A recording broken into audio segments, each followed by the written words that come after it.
disampaikan oleh materi kita Pak Saleh dan Mas Dewi. Jadi cukup menarik yang pertama yaitu tentang penguraian masalah. Jadi yang pertama mereka menyampaikan tentang penguraian masalah. Kemudian setelahnya ada juga berkenaan dengan pemecahan masalahnya. Jadi yang pertama itu penguraian masalahnya itu dari materi menyampaikan tentang persaingan, kerja, pengawasan, demokrasi dan korupsi ya. Yang kemudian tidak hanya menyampaikan tentang masalah, tapi di sini materi juga menyampaikan tentang bagaimana solusinya. Nah ini menarik sekali untuk dibahas lebih lanjut. Selanjutnya kita masuk ke tanya jawab yang mungkin ada yang ingin bertanya berkenaan materi dua ini dulu yang disampaikan oleh materi dan materi selanjutnya. Monggo ada yang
sebuah materi yang sangat menarik untuk kita bahas ya. Hanya saja kita akan keterbatasan waktu, maka saya kira untuk presentasi kita ini dan saya ingin berkata mengakhiri materi. Mohon maaf bila mana ada salah kata.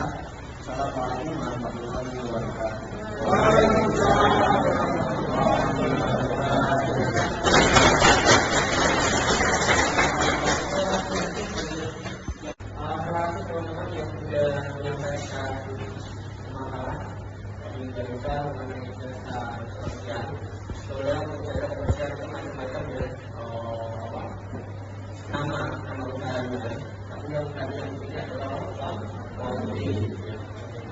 Kemudian jasa yang lainnya, keuangan, kemudian kuliner, pertanian, perkebunan, ya, kemudian usaha kecil, kerajinan tangan dan sebagainya.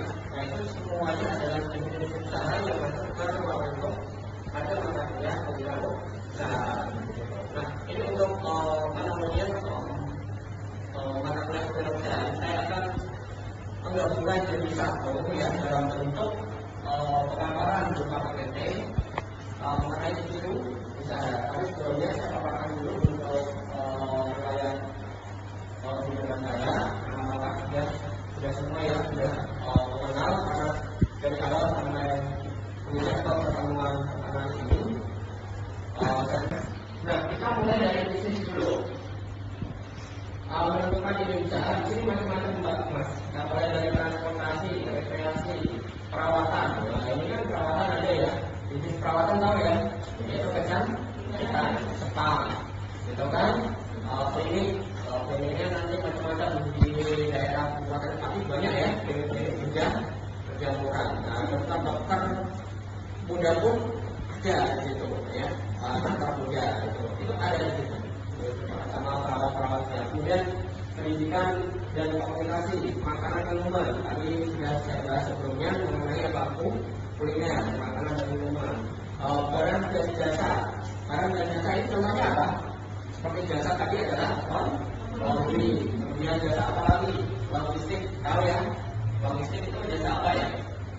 Seperti CMP, IT Express, CNG, gitu kan? Shopee juga ya, Express, jasa-jasa semuanya logistik. Kemudian perumahan di sini berkaitan sama apa? Kos-kosan, properti, semuanya itu banyak di situ.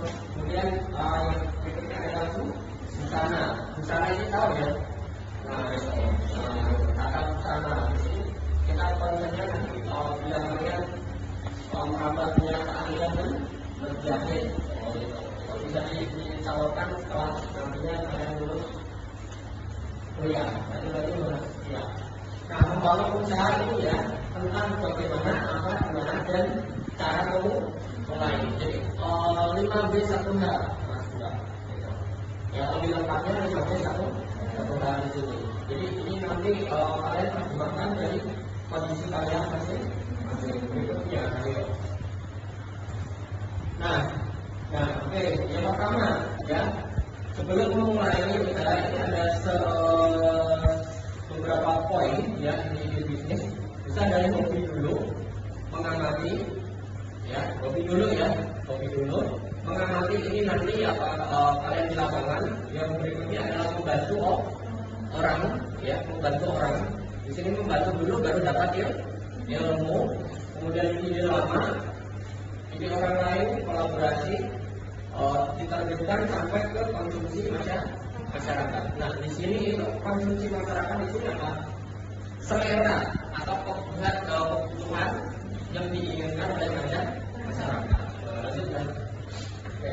Untuk peluang usaha kita mau cari, ya seperti peluang bisnis juga kategori bisnis. Ya. Oke, kita beralih di sini mas. Kita posisinya di usaha mikro dan usaha kecil. Karena usaha yang ada dulu di situ, ya sebetulnya dari review sebelumnya yang ada aku di lapangan itu maksudnya di sini di usaha mikro dan usaha kecil. Kenapa?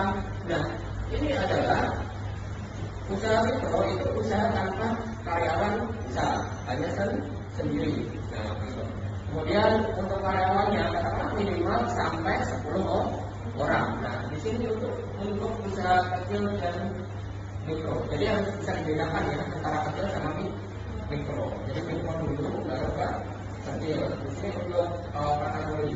Nah, nanti kalau sudah sampai ke usaha besar di sini adalah skala perusahaan PT per persero. Ya, sudah lanjut lagi mas.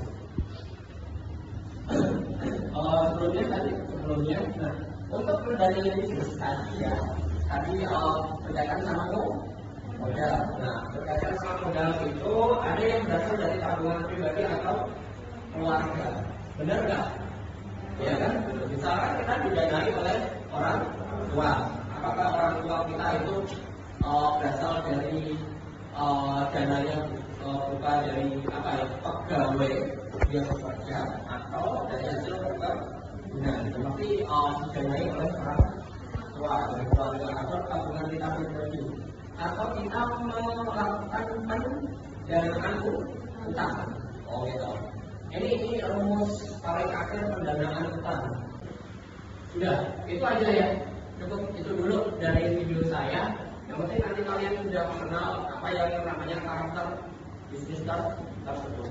Sekian dari saya ya, pemaparan materi mengenai ide usaha tadi berkaitan dengan jasa komersial bisa saya rumuskan dalam surat PPT berupa menentukan IPU sesuai dengan kemampuan kalian masing-masing untuk penutupan pembelajaran di akhir pagi hari ini ya. Sekian dari saya, kalau ada pertanyaan bisa disampaikan, kalau tidak ada kita sudahi. Itu dulu dari saya, terima kasih. Assalamualaikum warahmatullahi wabarakatuh. Waalaikumsalam warahmatullahi wabarakatuh.